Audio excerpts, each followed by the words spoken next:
welcome Elizabeth Rolfe. I'm Elizabeth Rolfe, co-chair of the Ag Tourism Coalition. We've come a long way in the matter of temporary events. Your subcommittee has agreed upon a number of critical substantive points, many already endorsed by the full commission.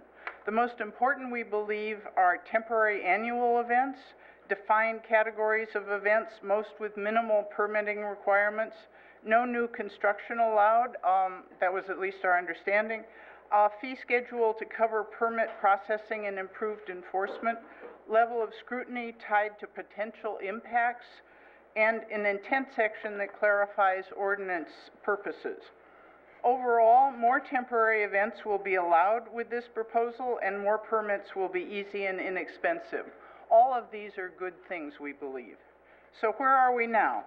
You have two drafts before you. We think the shorter version will simplify your review process and simplify the life of any subsequent user.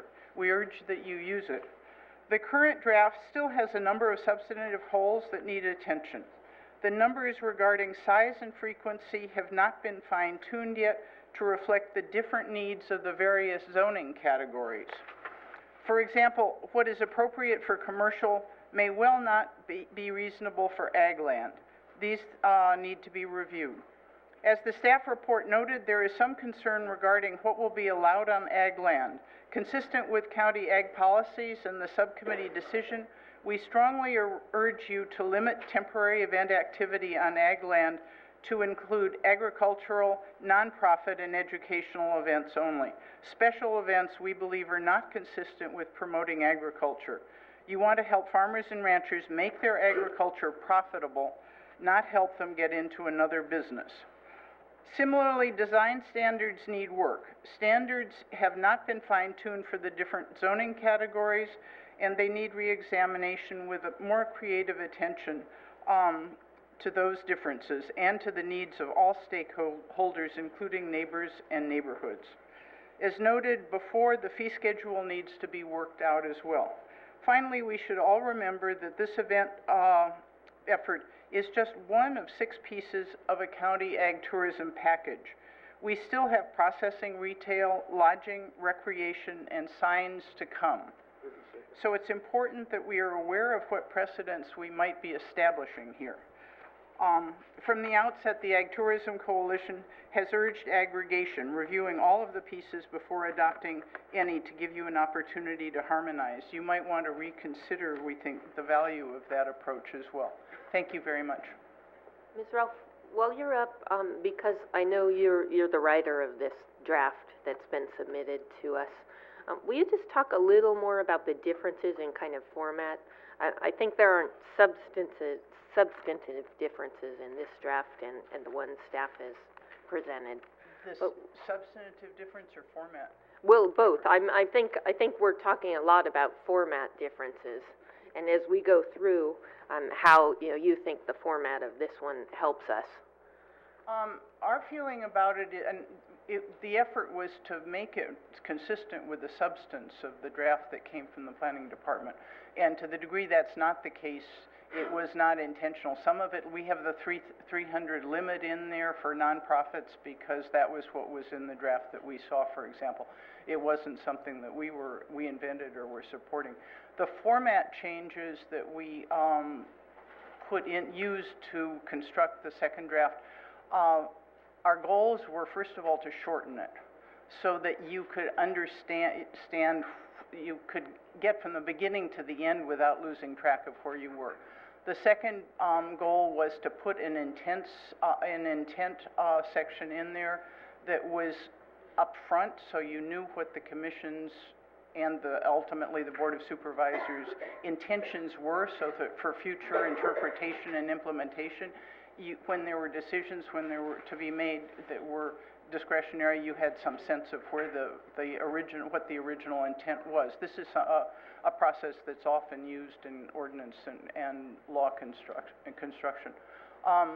The third thing we wanted to do was pull together all the category options in one place so that you could review them together fairly quickly, because our feeling was that most people going in for an event might not initially know whether they're an ag event or a commercial event or a whatever, and they're going to have to read through everything. I always do this, but sit down, you read through everything to find out where you fit. You're on the phone, options 1 through 7, push 2 if you're a whatever. But you go through the whole thing usually to figure out whether you should be pushing 1 or 3 or 7. So that when you get all the categories together, you have a clearer idea of whether you're an ag or a commercial, or a special or a whatever. So that was the third thing that we wanted. We wanted also a clear statement in one place of the rules that applied to all events, rather than having to go over them at each separate discussion of an event category, which seemed to add a lot of redundancy and get quite confusing, and that confusion is evidenced by the fact that there's not necessarily consistency in the planning draft between the standards that are more or less the same, but so this way you got more consistency, and I think those are the major points off the top of my head.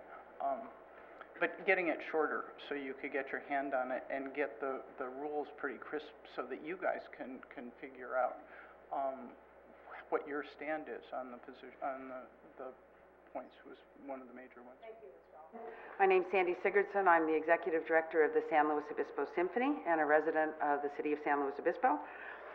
And I think you must have to be an executive director of a nonprofit to think that anything's getting simplified around here, because this stuff's all, despite my time on the city of San Luis Obispo Planning Commission and that college education, I really am possibly more confused than when I came in.